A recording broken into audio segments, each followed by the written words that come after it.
Boa noite, igreja. Saudamos a todos com a paz de Cristo Jesus, o Senhor. Amém? São todos bem-vindos. Se houver alguém nos visitando, que sejam bem-vindos no nome do Senhor Jesus. Amém? Eu queria que levantasse a mão aqueles que estão nos visitando, só para que os membros que estiverem ao redor possam acolhê-los. Sejam muito bem-vindos em nome do Senhor Jesus Cristo. Amém? Como o pastor Nê falou, nós estamos celebrando aqui o mês da família. E nós acreditamos que a restauração da igreja passa primeiro pela restauração das famílias. Então, nós somos uma igreja que crê no plano, no propósito de Deus para as famílias. Nós temos vários ministérios, vários cursos de apoio à família. Temos cursos para casais, e esta é a razão pela qual nós não falamos com muita frequência de púlpito sobre as questões do casamento. Mas nessa oportunidade, nesta noite, nós vamos falar sobre princípios de Deus para o casamento cristão. E nós vamos lá no Novo Testamento, na carta aos Efésios, no capítulo 5, a partir do versículo 22, há um texto muito precioso, com orientações de Deus para o casamento cristão. Depois, no capítulo 6, Deus continua falando sobre a relação com os filhos e pais, a relação com patrões. Enfim, nós vamos nos deter nesta oportunidade na relação de marido e mulher. Você que é jovem e que não é casado ainda, você precisa estar se preparando espiritualmente e emocionalmente para o casamento. E você que já passou dessa fase, os idosos da casa do Senhor podem ser de grande auxílio como conselheiros, como intercessores em favor daqueles que estão passando pelas dificuldades, pelas crises que são próprias da relação conjugal. Então, nós vamos ler esse texto, Efésios capítulo 5, versículo 22 em diante. As mulheres sejam submissas ao seu próprio marido, como ao Senhor. Porque o marido é o cabeça da mulher, como também Cristo é o cabeça da igreja, sendo este mesmo o Salvador do corpo. Como, porém, a igreja está sujeita a Cristo, assim também as mulheres sejam em tudo submissas ao seu marido. Maridos, amai vossa mulher, como também Cristo amou a igreja, e a si mesmo se entregou por ela, para que a santificasse, tendo-a purificado por meio da lavagem de água pela palavra, para a apresentar a si mesmo igreja gloriosa, sem mácula, nem ruga, nem coisa semelhante, porém santa e sem defeito. Assim também os maridos devem amar a sua mulher como ao próprio corpo. Quem ama a esposa, a si mesmo se ama, porque ninguém jamais odiou a própria carne. Antes, a alimenta e dela cuida, como também Cristo o faz com a igreja, porque somos membros do seu corpo. Eis porque deixará o homem a seu pai e a sua mãe, e se unirá à sua mulher, e se tornarão os dois uma só carne. Grande é este mistério, mas eu me refiro a Cristo e à igreja.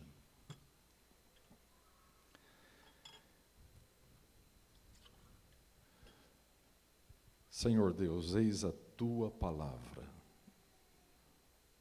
uma palavra cheia de princípios eternos. A tua palavra tem atravessado os séculos, as diferentes culturas, e ela permanece a mesma,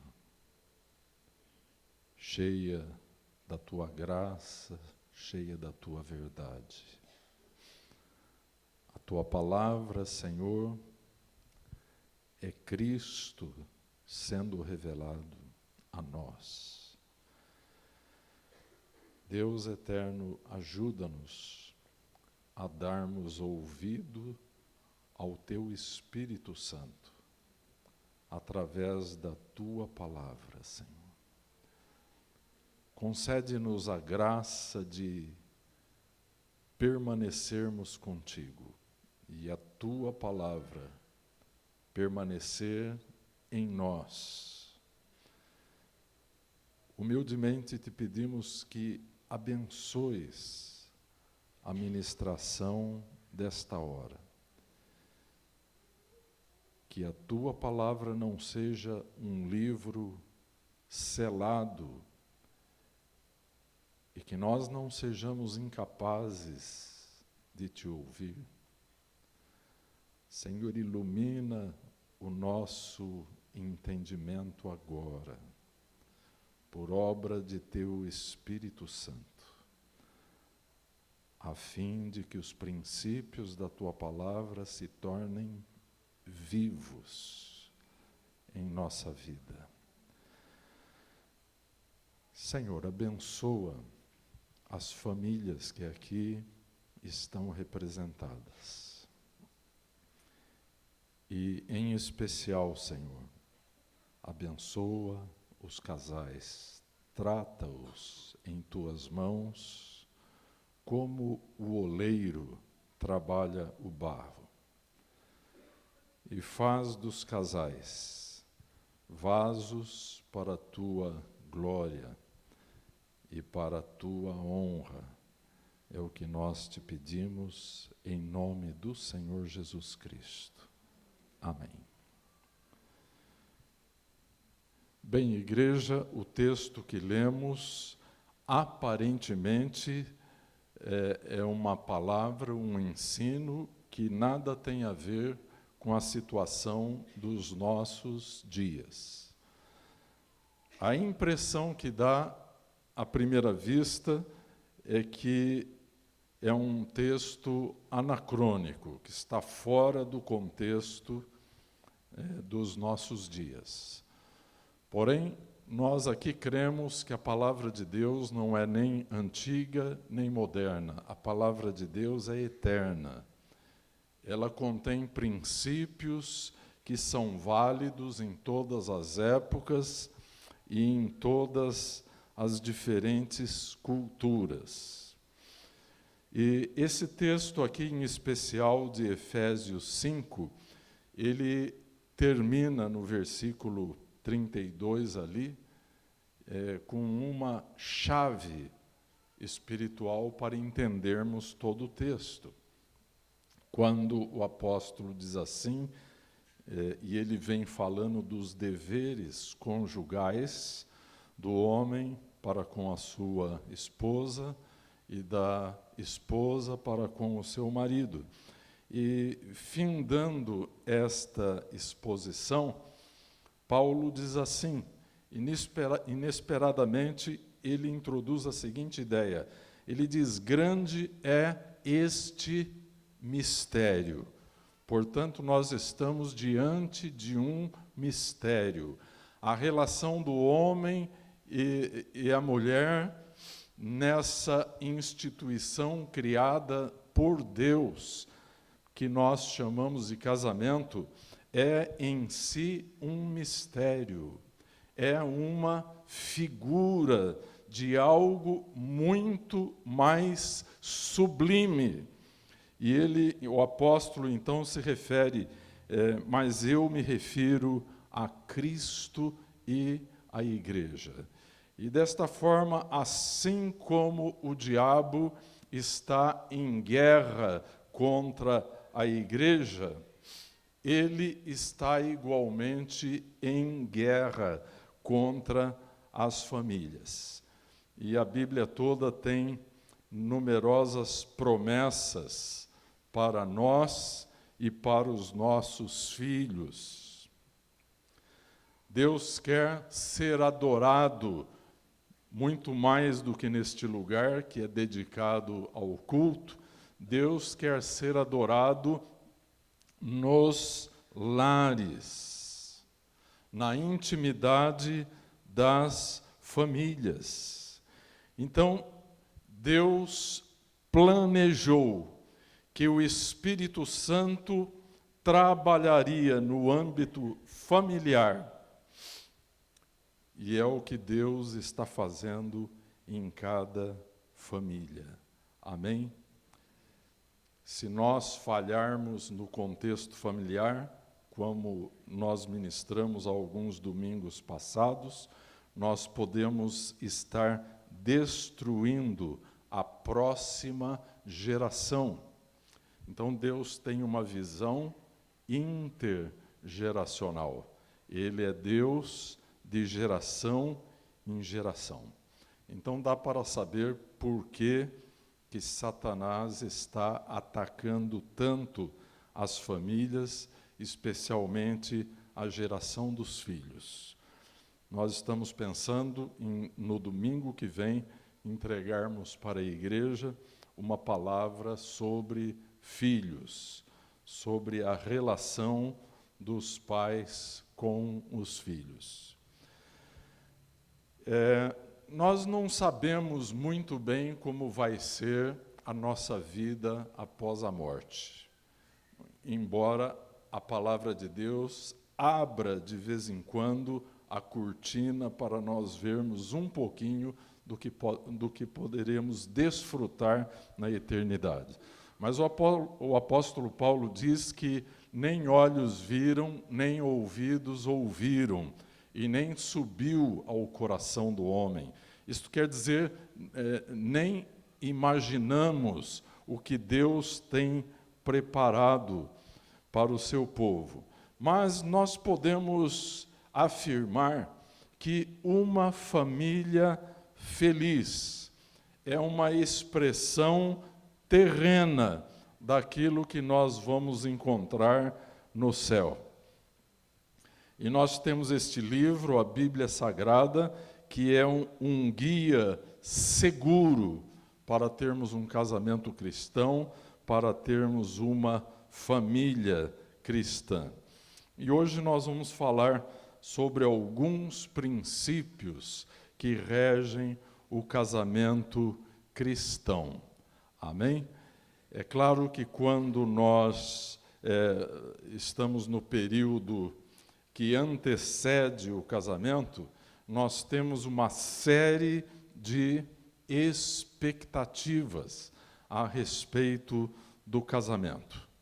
E uma boa parte dessas expectativas são falsas, porque o casamento, ele consta de um contrato consciente que é aquilo que nós lemos, que nós planejamos, mas o casamento tem também um contrato inconsciente, que são os nossos anseios por aquilo que não temos em nós mesmos.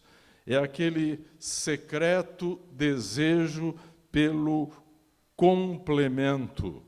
São as secretas carências que normalmente nós não admitimos. E estas, então, têm um aspecto de herança familiar.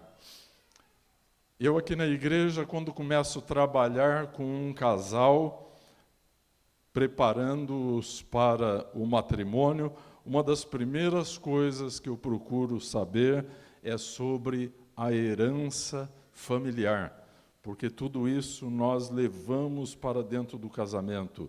E as nossas expectativas, então, têm este lado inconsciente.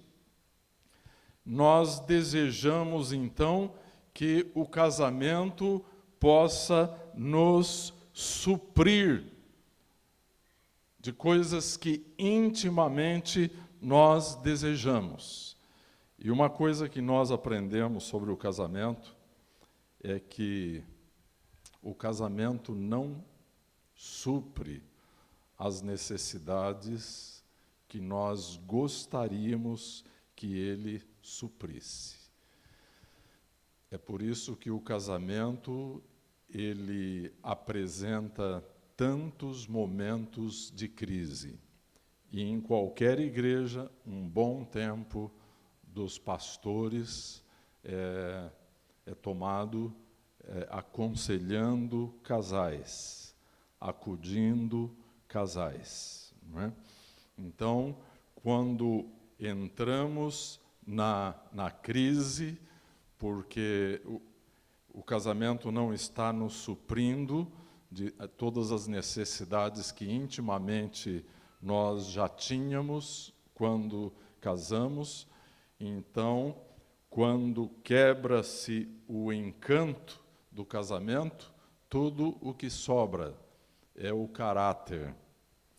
E no caso, então, o casamento cristão subsiste a muitas crises por causa do caráter daqueles que estão envolvidos nesta aliança.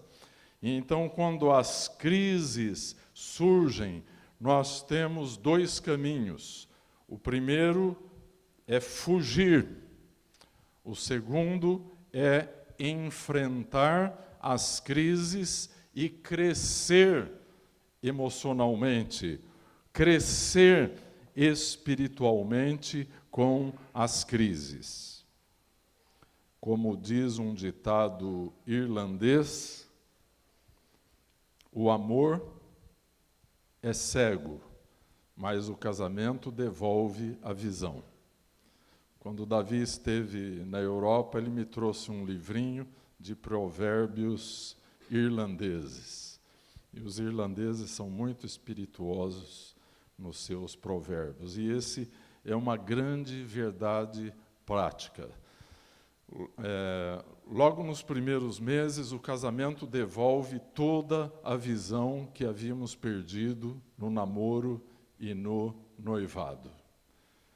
E na igreja, por mais que nós preparemos os jovens para o casamento, sabemos que eles vão ter que enfrentar as crises que virão. E crises não são necessariamente coisas negativas. Nós aprendemos muito com elas. Na língua chinesa, a palavra crise é formada por dois ideogramas. Um quer dizer perigo e o outro quer dizer oportunidade. Então, existem perigos na crise, mas existem oportunidades. Porque quando nós não estávamos casados, tudo o que tínhamos era uma visão idealizada do que seria o casamento. Então, logo estamos casados, agora temos uma parceria real, não mais uma parceria idealizada. E então, nesse período, nós enfrentamos as dificuldades e nós precisamos vencê-las. E assim vamos crescendo emocionalmente, vamos crescendo espiritualmente. Então, a primeira coisa que fazemos é admitir que temos uma crise. E a segunda coisa, então, pedimos a ajuda de Deus para superarmos a crise. Então, quando é que surge a crise? Ora, se você esteve atento ao texto que nós lemos, o texto está falando a respeito do papel do homem e o papel da mulher dentro do casamento. É para nós, nos dias de hoje, um grande desafio fazer que o nosso casamento funcione dentro dos padrões da palavra de Deus. É assim que, quando nos deparamos com problemas no nosso relacionamento conjugal, nós temos 4 opções de ação. A primeira delas não é cristã, é acabar com o problema, com o relacionamento. A segunda opção, também não cristã, é ignorar que temos um problema e então deixar que ele cresça. Agora vamos falar das 2 atitudes cristãs. Podemos falar abertamente sobre o nosso problema. Podemos ser transparentes com o cônjuge. E quarto, voltarmos ao compromisso original de aliança, revalidando a nossa aliança em cima de expectativas reais. Quando nós nos casamos, estamos validando a aliança em cima de expectativas reais ou expectativas idealizadas? É evidente que expectativas idealizadas, porque não sabíamos antes como que seria o casamento, como que seria a nossa vida conjugal, né? Então, a opção cristã seria revalidar a aliança em cima de expectativas reais. Então, nesse período, ir superando as dificuldades de comunicação, ir superando os conflitos e as crises, até chegar naquele ponto que a Bíblia diz, lá no livro de Gênesis, e serão os 2 uma só carne. Irmãos, quando nós fazemos um casamento, normalmente pastores citam o texto de Gênesis a respeito, e serão os 2 uma só carne. Tenho visto também em casamentos na Igreja Católica que frequentemente os padres citam esse texto, que é um dos textos mais importantes da Bíblia sobre o casamento.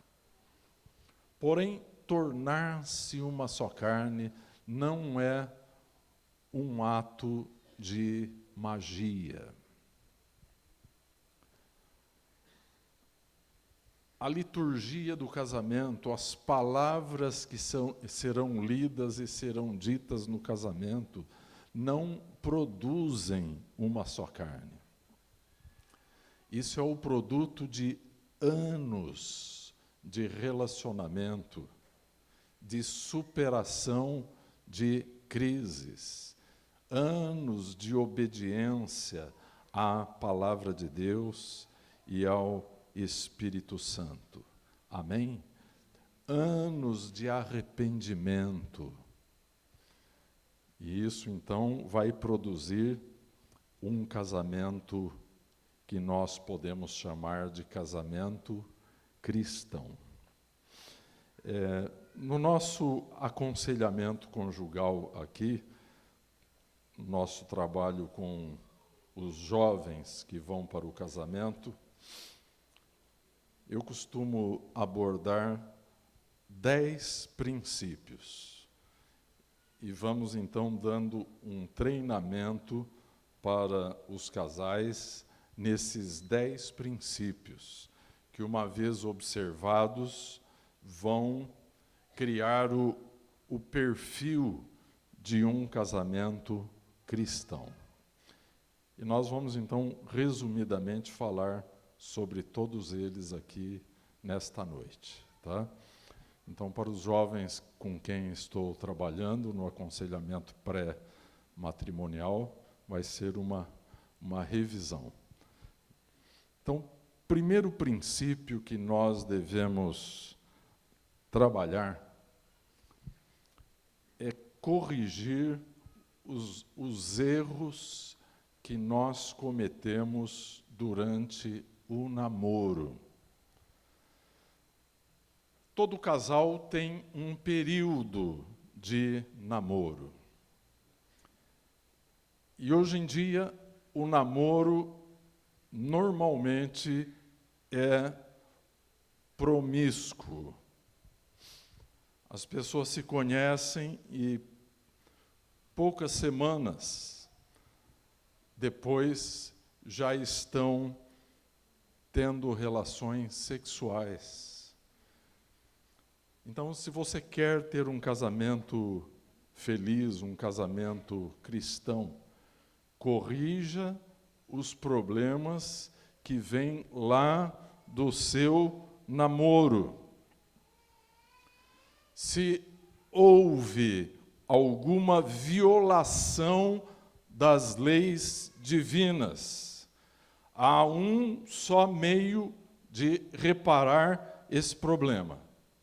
É através do arrependimento e da confissão. Então, isso precisa ser feito. Agora, você poderia dizer assim, mas pastor, como que o pastor gasta tempo do culto com uma coisa dessa? Casou, casou, o que passou, passou. Eu vou dizer para vocês uma coisa que talvez vá te surpreender. No mundo espiritual não existe passado, existe apenas presente. Se há 20 anos atrás você praticou uma violação da palavra de Deus, e você, se era uma pessoa que foi criada num lar cristão, você não violou somente a palavra de Deus, você violou a sua consciência. E você teve, então, e provavelmente esteja tendo agora, que já está casado, uma consciência culposa apontando para você e somatizando este conflito através de enfermidades da alma e do corpo.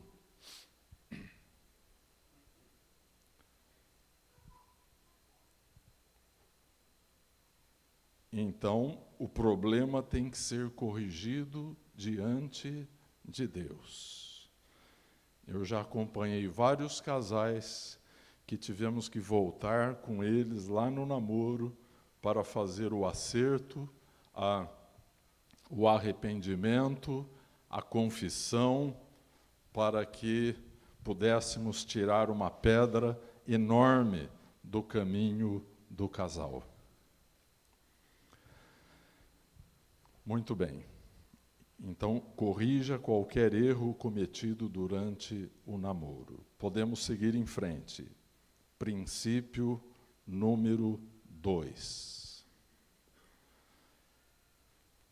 Mantenha os papéis de acordo com a Bíblia.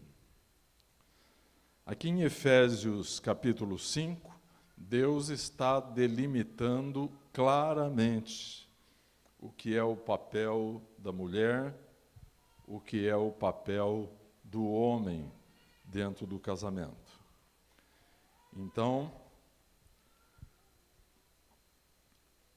papéis são importantes. Posições sempre determinam relacionamentos. E Deus então colocou o homem desde o Gênesis com a autoridade de liderança dentro do lar. Aqui em Efésios, o apóstolo Paulo chama de cabeça do lar, cabeça no relacionamento. É claro que o Espírito Santo nos traz esta revelação, mas no versículo 25, imediatamente diz: maridos, amai vossa mulher, como também Cristo amou a igreja e a si mesmo se entregou por ela. O grande problema de muitos homens é que eles só leram os versículos que falam que ele é o cabeça. Leram o versículo 23, mas não leram o versículo 25.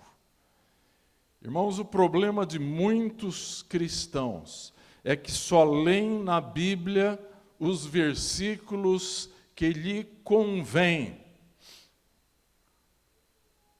E nós precisamos ler aqueles que não convêm também ao nosso ego. Então Deus deu autoridade para o homem. O homem é o sacerdote, o profeta dentro do lar. Mas ele precisa exercer esta autoridade com amor. A autoridade que Deus deu, ela vem junto com a atitude da servitude. Jesus estabeleceu que o maior será também o menor. É aquele que serve. E o Espírito Santo está falando aqui que a mulher deve ser submissa ao marido. Agora, ele dá a entender que a mulher precisa ser submissa com alegria, jamais forçada. O homem que forçar a mulher a um comportamento de submissão estará destruindo a relação. Por exemplo, um homem pode ordenar algo à sua esposa que é contrário à Bíblia. É contrário ao que a Bíblia diz. Então, neste caso, a esposa tem o dever de desobedecer o marido. Por quê? Eu explico. Porque a submissão da mulher tem que ser maior a Cristo do que ao marido. Então, a sua fidelidade a Cristo é prioritária. Então, é necessário que a mulher compreenda o verdadeiro sentido da submissão. O maior medo de um homem e isso é muito comum nos dias de hoje, é ser dominado, controlado pela mulher. Instintivamente, os homens temem isso, que a mulher venha a dominá-lo. E isso é tão comum que já virou motivo de anedotas, não é? Que nem aquela, haviam duas, eu não sei contar piada, tá bom, irmãos? Mas eu vou só quebrar um pouquinho o gelo aqui. Haviam duas filas lá para entrar no céu. E numa muito longa, centenas de milhares de homens, e existia uma placa ali. Homens que foram dominados pela mulher. E havia uma outra fila, e havia uma placa lá, escrita, homens que não foram dominados pela mulher. E existia um só lá. E o anjo então chegou e perguntou, mas o que você está fazendo aqui, sozinho? Ele disse, eu também não sei, a minha mulher me mandou para cá.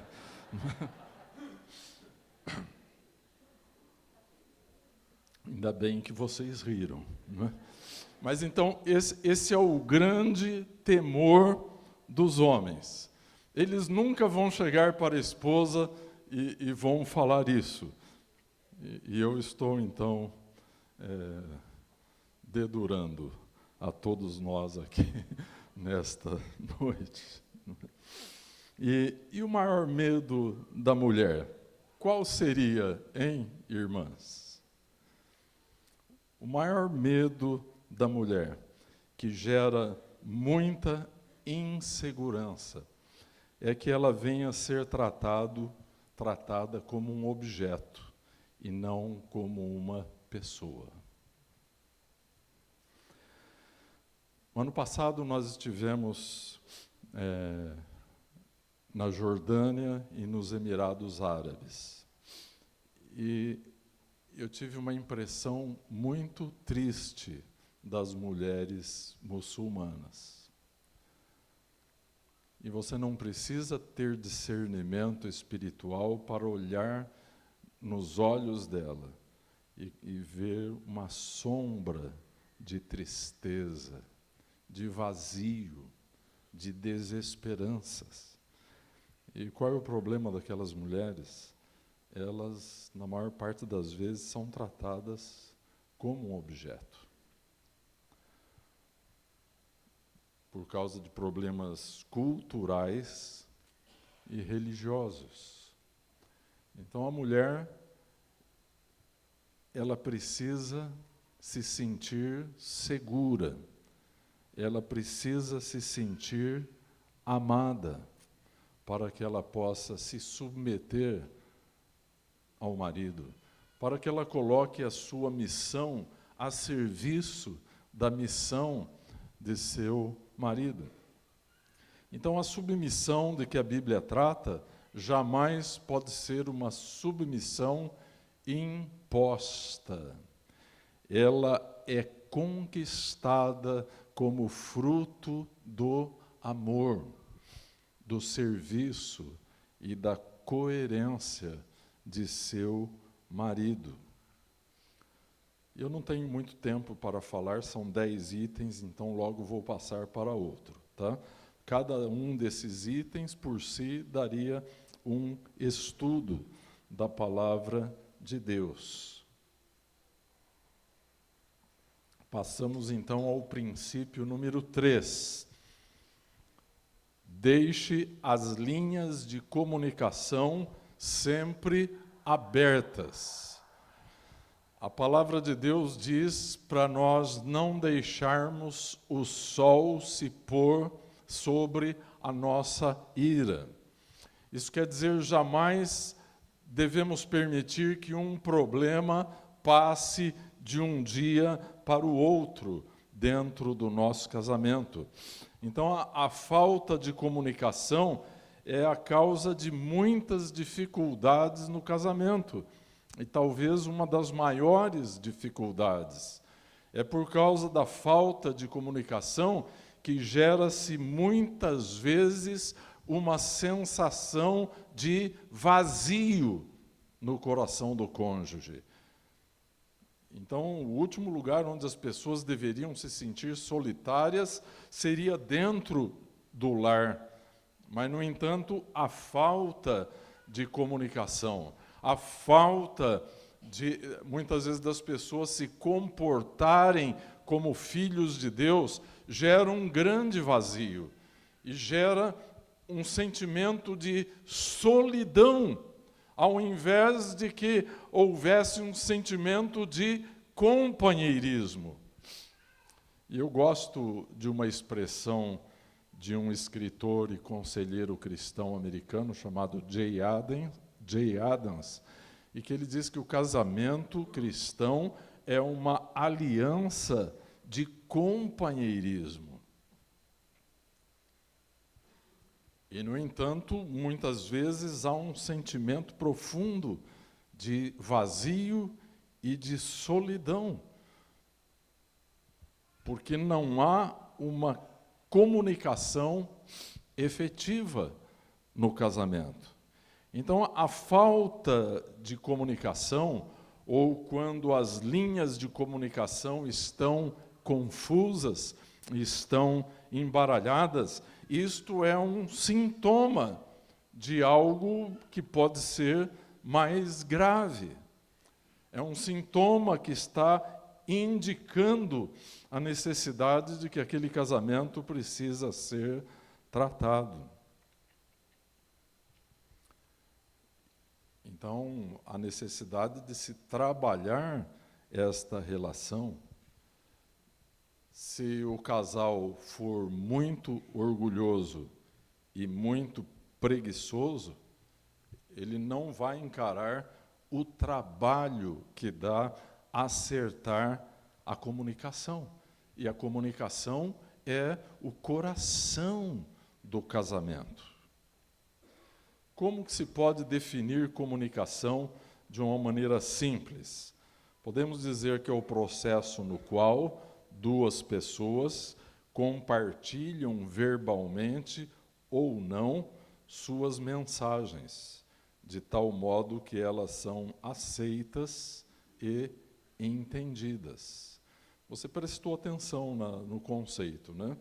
Compartilham verbalmente ou não. Porque há muito da comunicação que não é verbal. Existem homens e existem mulheres que, por natureza, são mais calados. E as pessoas mais caladas, muitas vezes, têm uma comunicação não verbal. E nós precisamos estar atentos àquilo que a pessoa comunica falando e aquilo que ela comunica sem falar. Amém? Você é atento a isso? Nós comunicamos muito, meus irmãos, com os olhos, com o corpo, com as nossas atitudes. Até o nosso silêncio pode ser um silêncio muito eloquente. Então, basicamente, a comunicação consiste em 3 fatores: falar, ouvir e entender. E aqui eu abro um parêntese sobre a comunicação não verbal. Muitas vezes, para ouvir o que está sendo dito, nós temos que ouvir o que não está sendo dito. E agora? Isso requer sensibilidade, isso requer o uso do tempo, isso requer oração, isso requer empatia, isto é, você saber calçar o sapato da pessoa e sentir onde está apertando, onde que está doendo. É por isso que eu digo que, às vezes, para ouvir o que está sendo dito, temos que ouvir também o que não está sendo dito, o que a pessoa não falou, mas gostaria de falar. Então, falar, ouvir e entender. Palavras na Bíblia são muito importantes. Quando Deus criou os céus e a terra, Deus simplesmente falou. Então, as palavras podem gerar vida e elas podem gerar morte. Quando Deus falou, Ele criou um mundo novo, maravilhoso. E Deus olhou e Ele viu que era bom. Eu lhe pergunto, você quando fala, como que é o mundo que você está criando com as suas palavras? É um mundo bonito, luminoso, cheio de vida e esperança? Ou é um mundo tenebroso, cheio de tristeza e de sofrimento? Por exemplo, dentro do lar, é um ambiente onde as pessoas mais sofrem esse tipo de coisa. As pessoas, às vezes, estão criando um mundo cheio de espinhos para as pessoas a quem ele ama. Mas ele está tecendo uma vida de sofrimento para a esposa, marido, para os filhos, e está usando, então, a palavra. Então, palavras pesadas que machucam, que geram dor. Nós deveríamos usar palavras doces, palavras gentis, que trazem cura, que trazem consolação, que trazem alívio. Jamais palavras que gerem um sentimento de vergonha no cônjuge e nos filhos.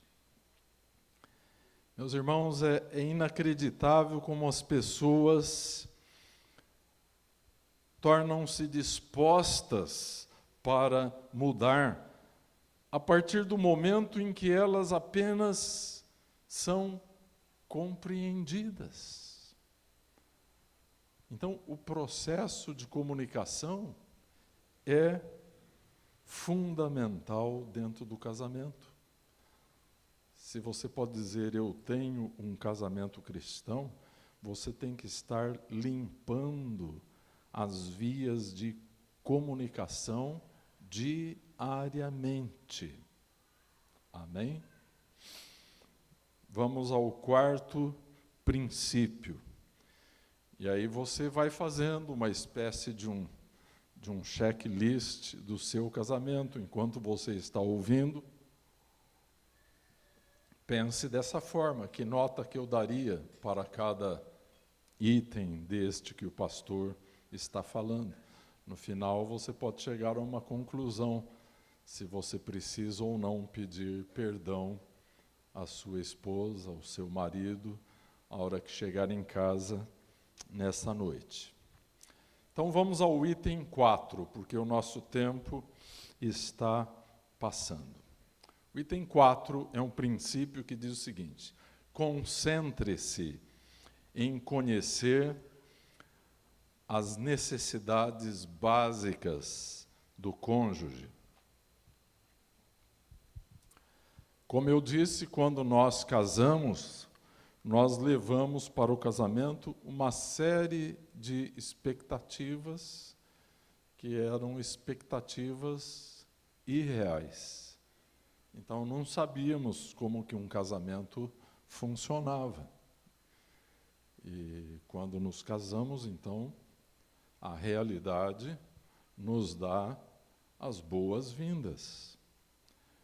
E, às vezes, as surpresas da rotina da vida de casado não são tão românticas quanto aquelas que nós esperávamos. Então, logo temos uma luta com o problema das nossas expectativas. E aí trazemos dentro de nós uma espécie de um tanque de necessidades emocionais, e este tanque clama desesperadamente por combustível, e às vezes o casamento mantém esse tanque vazio. Então começamos 1 mês, 2 meses, e o tempo vai passando, e as crises começam a bater a porta do nosso outrora tão romântico casamento.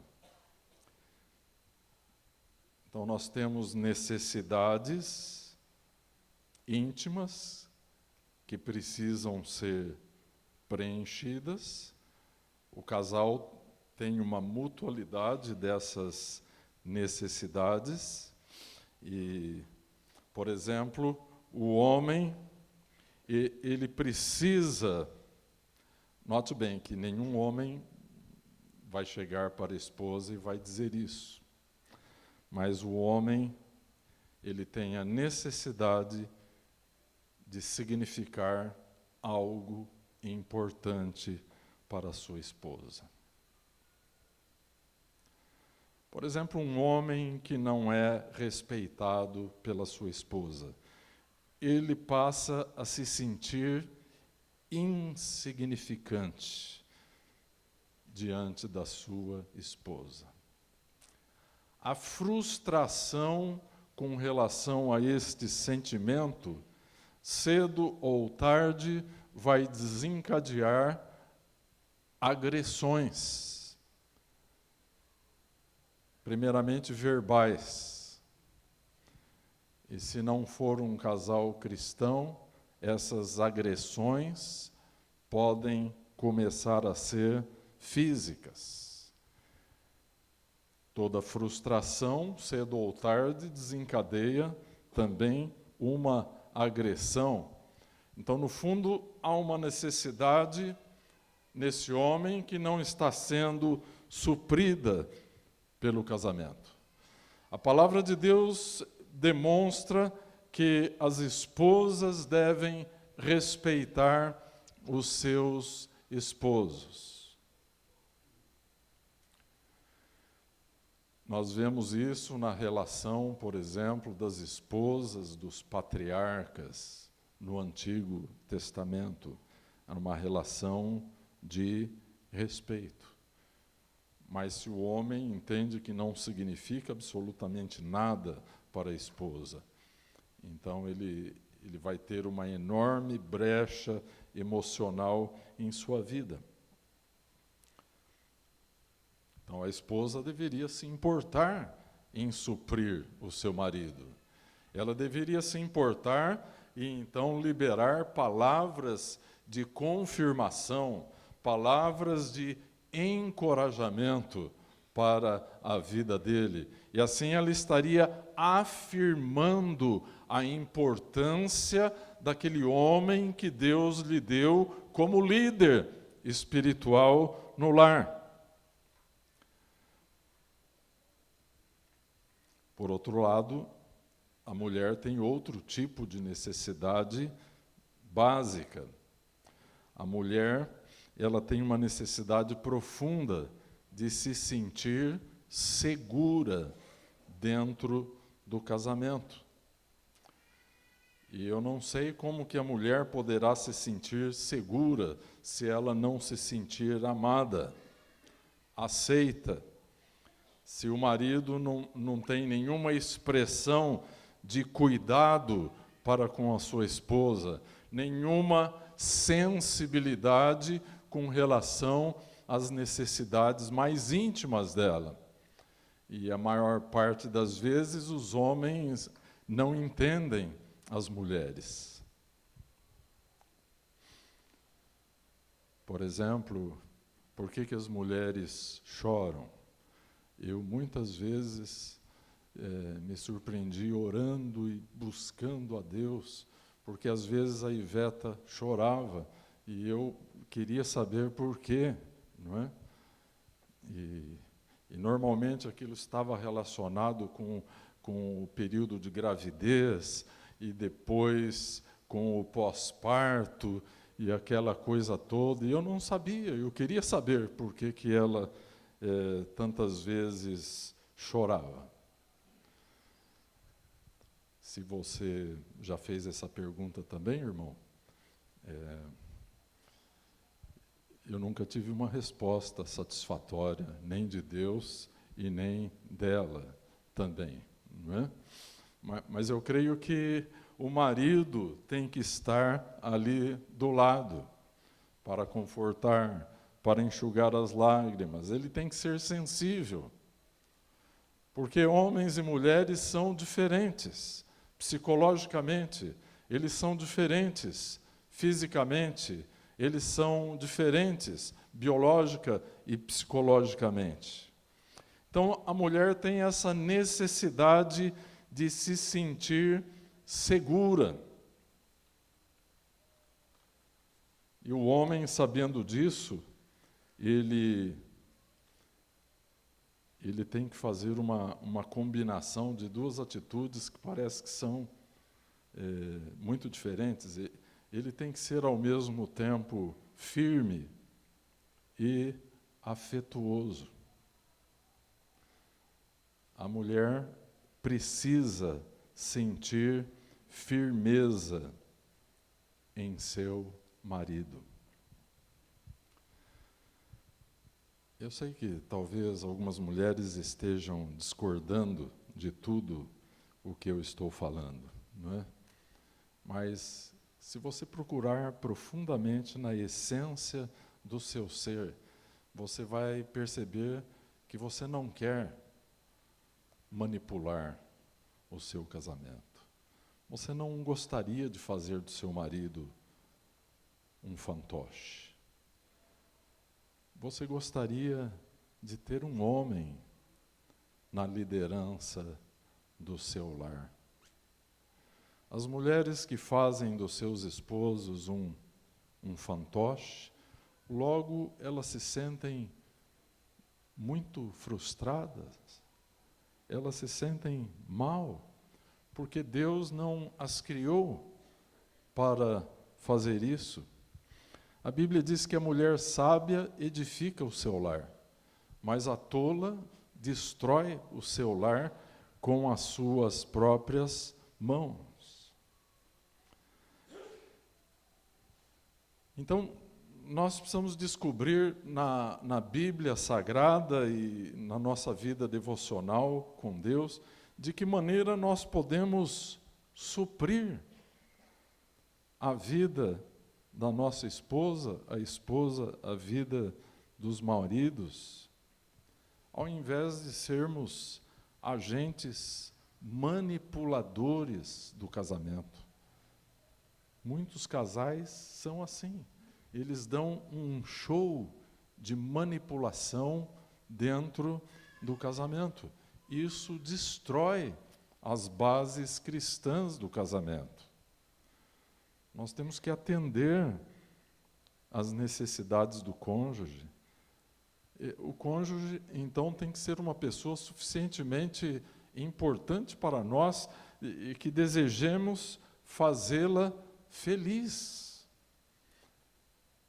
Então, na relação de dar e receber, precisamos dizer: Deus, eu estou disposto a dar. É claro, meus irmãos, que vamos fazer aqui um parêntese. Ninguém vai nos suprir tão perfeitamente quanto Deus pode nos suprir. Então, eu não posso exigir da minha esposa que ela faça por mim aquilo que somente Deus pode fazer. A esposa não pode exigir do marido que ele faça aquilo que só Deus pode fazer de uma maneira perfeita e absoluta. Na nossa balança de dar e receber, sempre alguém no casamento está dando mais do que recebendo. Eu desconheço que haja um casal que seja 50%. Então, nós já temos que entrar no casamento com essa disposição de dar, de suprir as necessidades básicas do nosso cônjuge. Eu até acho muito recomendável, há um livro muito interessante, já publicado há uns 20 anos atrás, chamado As 5 Linguagens do Amor. Nós precisamos descobrir qual é a nossa linguagem, que linguagem nós estamos falando. E precisamos saber qual é a linguagem da nossa esposa, do nosso marido. Porque isso ajuda, se nós soubermos que existe esta possibilidade de termos uma linguagem não verbal de demonstrar amor, nós precisamos então conhecê-la. Isso às vezes pode salvar um relacionamento do vazio, da solidão, da falta de comunicação. Bem, vamos passar para outro item, que temos 5 princípios ainda para comentar com vocês. E a nossa checklist, como que está? Estão aí se avaliando ou não? Essa pregação nesta noite, esse ensino, não visa criar um conflito conjugal na sua vida, amém? Ele visa te esclarecer e te ajudar. O item 5, meus irmãos, para surpresa de muitos, Jesus falou muito mais sobre dinheiro do que sobre o céu e sobre o inferno. Quantos sabiam disso? Nós temos até um curso aqui na igreja sobre finanças, olhada do ponto de vista de Deus. Se a Bíblia não falasse tanto no assunto, nós poderíamos entender que o assunto não é uma coisa espiritual. Então, o dinheiro é uma coisa neutra, mas a maneira como nós nos relacionamos com ele revela o nosso caráter, revela quem é que nós somos.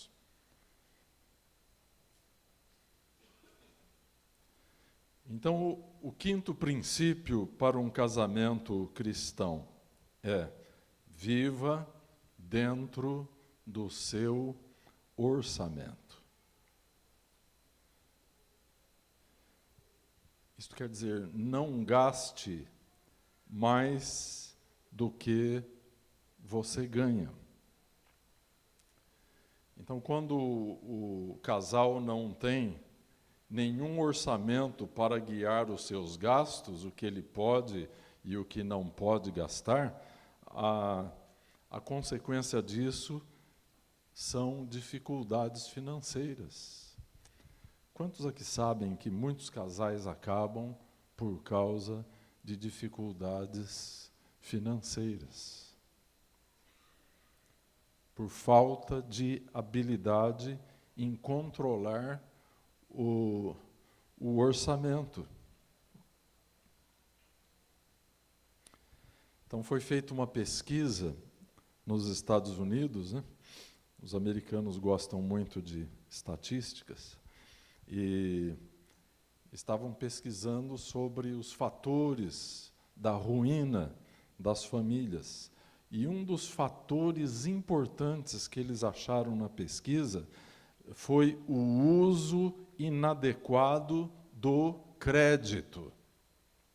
Quantos aqui têm cartão de crédito? Levante a mão, só para saber. A maioria esmagadora dos que estão aqui tem cartão de crédito. Você que não tem, é porque você perdeu várias oportunidades de ter. Porque o banco manda na sua casa. Meus irmãos, eu já perdi a conta da quantidade de cartões de créditos que chegou. Eles chegam a mandar para você com uma carta para você usar o cartão. Então deve ter alguma estratégia muito interessante do nosso inimigo a respeito do crédito. Compre agora e pague depois. E nós nunca deveríamos fazer isso. O cartão de crédito é ótimo para quem tem dinheiro, mas ele é um perigo para quem não tem dinheiro. Então, se você não tem dinheiro, você pegue lá na sua casa uma tesoura e você corte o seu cartão de crédito em pedaços bem pequenininhos. Porque se você não fizer isso, você vai ter uma terrível tentação do diabo dentro da sua carteira. Porque o inimigo sabe que o ser humano, ele compra por causa de sua omissão à fraqueza. E o diabo sabe disso. Então, ele tenta a você adquirir aquilo que você não pode pagar naquele momento. Então, o cartão de crédito é uma armadilha fatal para muitos casamentos. Porque o dinheiro acaba, sempre tem um que é mais gastão do que o outro, não é? E as discussões começam, as acusações, e aquele lar que deveria ser o lugar de comunhão com o Espírito Santo se torna num grande inferno. Então, o casal cristão tem que viver dentro do seu orçamento. Amém? Glória a Deus. Item número 6. Estabeleça princípios claros que os ajudem nos desentendimentos. Você imagine duas pessoas diferentes que vivem juntas debaixo do mesmo teto. Cedo ou tarde vão ter conflitos, desentendimentos, discussões, dificuldades. Não há casal que não passe por conflitos desta natureza. Então, se você é cristão, você tem uma Bíblia, você tem que verificar alguns princípios que te ajudem na hora de enfrentar um conflito. Eu ensino muito bem às pessoas que eu estou discipulando para o casamento que existem 5 maneiras, dentre as muitas, existem as 5 principais respostas humanas a um conflito. Por exemplo, existe aqueles que simplesmente se retiram. Conflito? Que conflito? Imagine você deve conhecer pessoas assim. Se for o seu cônjuge, ore muito por ele, né? Uma outra maneira de reagir a um conflito conjugal é aquela pessoa que quer sempre ganhar. Costumo dizer a pessoa estilo tubarão. Ou ela vence, ou ela vence. É aquela pessoa que sempre está certa. E daí vocês querem mais um ditado, um provérbio irlandês? Vocês estão muito sérios, então eu vou brincar um pouquinho. O ditado irlandês diz assim: no casamento você tem 2 tipos de pessoas. Aquela pessoa que está sempre certa e aquela outra que é o marido. Me perdoe.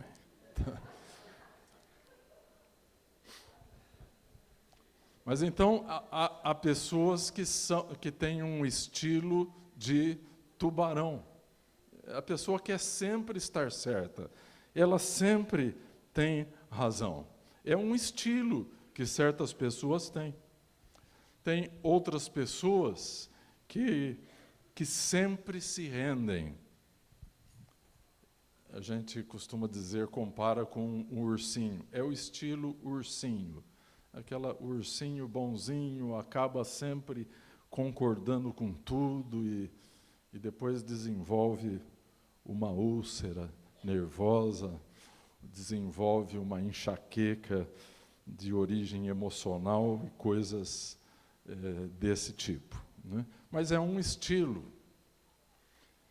Tem aqueles que simplesmente se acomodam. O casal chega num nível de acomodação no conflito e deixam como está. E, finalmente, tem aqueles que resolvem o problema. Sabe, meus irmãos, problema todo mundo tem. Aqui, em Presidente Prudente, tem um condomínio fechado onde ninguém tem problemas. É o cemitério. E eu sei que você não gostaria de estar lá. Mas as pessoas que estão lá não têm mais problema nenhum, não têm mais dívida, não têm mais credores, não têm mais discussões, não têm conflitos para resolver. Mas nós estamos aqui e precisamos saber como vamos resolver os nossos conflitos. Então, a maneira como você sai de um problema é entrando nele. Você tem que ter a coragem de enfrentar o seu problema, resolvê-lo como cristão, pedir perdão. Antes de pedir perdão, você precisa se arrepender. E o conceito bíblico de arrependimento não é uma mera tristeza pelo pecado que cometeu. O conceito bíblico de arrependimento implica em mudança. E você tem que ter essa disposição para mudar. Deixa eu apertar um pouquinho aqui a parte dos homens.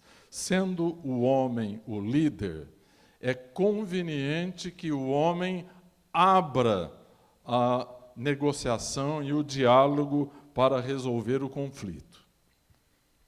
Então, mais cedo ou mais tarde, preferível mais cedo, ele vai dizer, escuta, vamos conversar sobre o problema, não é? Então, homens, não deixem as esposas terem que abrir o diálogo a respeito de resolver alguma coisa na sua casa. Você é o cabeça do lar. Não foi isso que o apóstolo Paulo disse em Efésios, capítulo 5? Então, tome a iniciativa, o mais breve possível. Outra coisa, quando você vai abordar um problema conjugal, concentre-se no problema e não nas pessoas. Não são as pessoas que você deve atacar. Você deve atacar o problema que surgiu, jamais as pessoas. Eu normalmente recomendo aos casais cristãos que usem uma regrinha gramatical simples. Você troque o problema, o pronome você pelo eu. Ao invés de você chegar para a sua esposa e dizer, você me irrita, você vai dizer, eu me sinto irritado. Quer dizer, o problema está com você. Quando você diz, eu me sinto, eu estou fazendo uma confissão. Quando eu digo você, eu estou fazendo uma acusação. Nada de útil vai sair de uma acusação. Quando você acusa alguém, a primeira reação da pessoa é se defender a respeito de sua acusação. Então, toda ação traz consigo uma reação. Mas você faz uma confissão, eu me sinto, e a pessoa então não se sente ameaçada, ela vai te ouvir. E provavelmente, se for uma pessoa genuinamente cristã, vai ter empatia e vai então te ajudar nesse processo que pode ser concluído com o perdão. E o tempo passou, eu vou terminar rapidamente. O princípio número 7, cultive um bom relacionamento sexual no casamento. O sexo só é uma bênção quando ele está delimitado pelos limites da aliança. O sexo fora dos limites da aliança, a Bíblia compara o adultério e a fornicação. É um pecado tão grave aos olhos de Deus como a feitiçaria, como o homicídio. É um pecado gravíssimo. Então, o sexo é uma bênção de Deus. É um presente de Deus para ser desfrutado dentro do casamento. Então, sexo e casamento têm uma origem divina. Não fomos nós que inventamos, foi Deus. O nosso problema é que aprendemos tantas coisas erradas fora da Bíblia. Então, tem-se a noção, principalmente aqui no Brasil, que o sexo é algo ruim, que é algo sujo, que Deus não gosta. E não é assim, meus irmãos. Deus deseja que o casal desfrute uma vida sexual saudável e abençoada. Item número 8. Sejam educados um para com o outro. Aí nós temos a importância da gentileza, da educação dentro do casamento. Estava lendo num livro que um pastor lá nos Estados Unidos publicou no informativo de sua igreja, que ele pregaria um sermão intitulado Como fazer com que sua esposa o trate como um rei. Então, no domingo seguinte, a plateia masculina estava ali, não é? Todos aqueles homens que estavam afastados da igreja compareceram para ouvir qual seria o segredo, não é? E o pastor, então, pregou uma conclusão muito lógica e que desapontou muitos homens. Trate-a como uma rainha. Você quer que a sua esposa te trate como um rei? Trate-a como uma rainha, não é? Então é isso, a nossa atitude com relação ao cônjuge é que vai criar um relacionamento duradouro e abençoado. Eu sempre conto para os meus discípulos no aconselhamento pré-matrimonial. Vocês me dão mais um tempinho de contar uma história, né? Então, o conselheiro conjugal contou lá uma história. Um determinado jovem marido estava muito decepcionado com a sua esposa e procurou então um advogado, seu amigo, e contou-lhe a história. E ele dizia: estou muito irado e eu não quero somente o divórcio, eu quero vingança. Então, o advogado falou, bom, então eu vou te dar um conselho, você volte para a sua casa e por uns meses, 3 meses, você vai tratá-la muito bem, e assim que ela estiver tudo bem com você, aí você faz uma surpresa e apresente-lhe a ideia do divórcio. E eu vou estar com tudo preparado aqui, assim que você me avisar, nós entramos com o pedido de divórcio. Tudo bem. Ele voltou para casa e já chegou com um buquê de flores. A esposa achou um tanto estranho, né? Daí convidou-a para jantar fora. Fim de semana, foram passear na praia. E começaram uma vida muito diferente. E ia levar o café da manhã para ela na cama. E depois de 3 meses, eles estavam levando uma vida maravilhosa, como se fosse uma lua de mel. E ele, então, se esqueceu do plano do seu amigo advogado. E então o advogado ligou para ele. E então, como que está? E aquele nosso plano, podemos entrar com o processo do divórcio? E ele então falou, divórcio? Mas eu estou casado com uma rainha, deixe esse negócio de lado. Mas o que será que aconteceu? Aconteceu essa pregação do pastor. Se você quer que a sua esposa te trate como um rei, trate-a como uma rainha. Então, respeito, gentileza, educação, honra. Jamais fale sobre um defeito da sua esposa ou do seu marido para outras pessoas. E principalmente para a mãe dele. Jamais. Fale para todo mundo das qualidades do seu cônjuge, mas jamais exponha, jamais critique a pessoa diante de outras pessoas. Tem que haver uma ética, tem que haver um respeito dentro do casamento. Jamais devemos fazer pelo cônjuge aquilo que não gostaríamos que ele fizesse contra nós. Aliás, eu quero dizer que isso vale também para os filhos.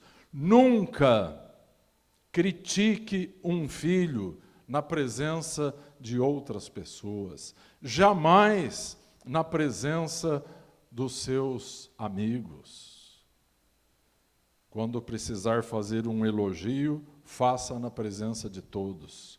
Quando precisar corrigi-lo, você e ele, você e ela, sozinhos. Deus deu pais para os filhos, para construir a identidade dos filhos, e não para destruí-la. O mesmo se aplica ao marido e à esposa. Então, sejam educados um para com o outro. Porque você que tem filhos pequenos, os filhos estão assistindo, eles estão aprendendo.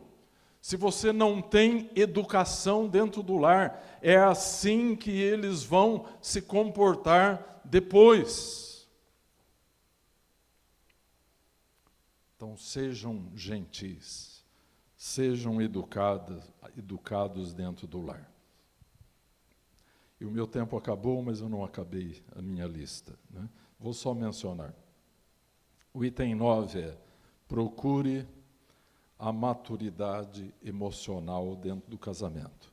Não vou falar nada, porque o item é extenso, e o item 10 é o altar familiar. Tenha aquilo que muitos crentes chamam de altar da família, o altar familiar. Isso quer dizer uma atitude de compartilhar em oração e na palavra com a esposa, com os filhos, quando os filhos estão ali. Quer dizer, aquele momento sagrado, o culto doméstico, ou simplesmente aquele momento que você, em família, oferece a Deus. Ali está a palavra de Deus, ali está aquele momento de oração seu e de sua esposa, e ali estará com vocês a presença de Deus. São coisas assim que provam que você é realmente um filho de Deus e não uma falsificação do que deveria ser um filho de Deus. Amém? Enfim, o nosso tempo se esgotou e nós não conseguimos terminar aqui a nossa checklist, e eu espero que você possa obter uma boa nota nesta avaliação. Amém? E se não obteve uma boa nota, Deus é compassivo e misericordioso para com pecadores arrependidos. Amém?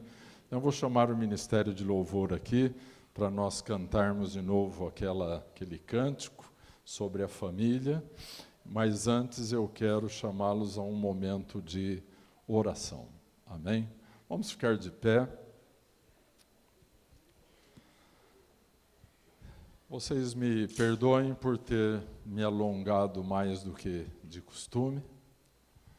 Eu espero que tenha sido útil. E sem alguns desses itens você se sentir devedor, quando você chegar no seu lar, você tem um momento íntimo de transparência e de humildade diante do seu cônjuge e, quem sabe, até diante dos seus filhos. Amém? Vamos orar.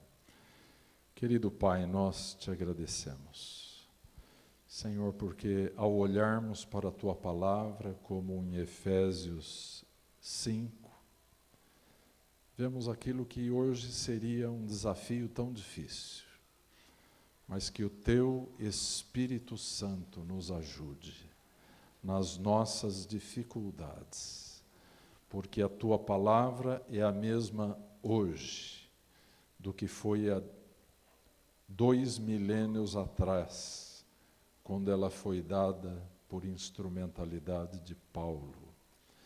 Pai eterno, tem misericórdia das famílias da Tua casa. Senhor, que estejamos voltados para este desafio de sermos uma família cristã. Não queremos ser daqueles que têm nome de que vive e que estão mortos. Nós queremos estar vivos, obedientes aos princípios eternos da Tua Palavra. Ajuda os maridos e as esposas, os pais e as mães, neste lugar. Vem nos abençoar e dirigir. E que a graça do Senhor Jesus Cristo, e o amor de Deus Pai, e a comunhão do Espírito Santo, esteja conosco, com o Teu povo, com a Tua igreja, com o Teu Israel espalhado sobre a face da terra, hoje e para sempre, em nome do Senhor Jesus Cristo. Amém. Vamos cantar esse cântico e depois nos despediremos na paz do Senhor.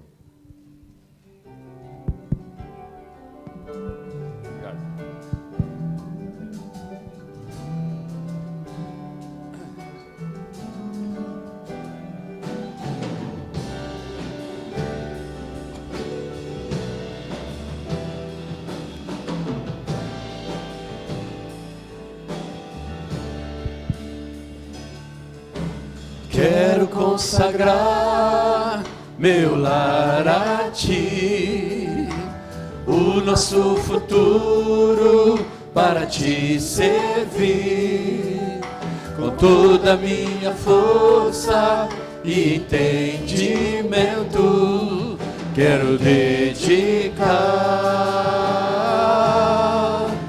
o meu lar a ti. Eu e minha casa, eu e minha casa serviremos a Deus. Eu e minha casa serviremos a Deus. Eu e minha casa serviremos a Deus com alegria. Será abençoada.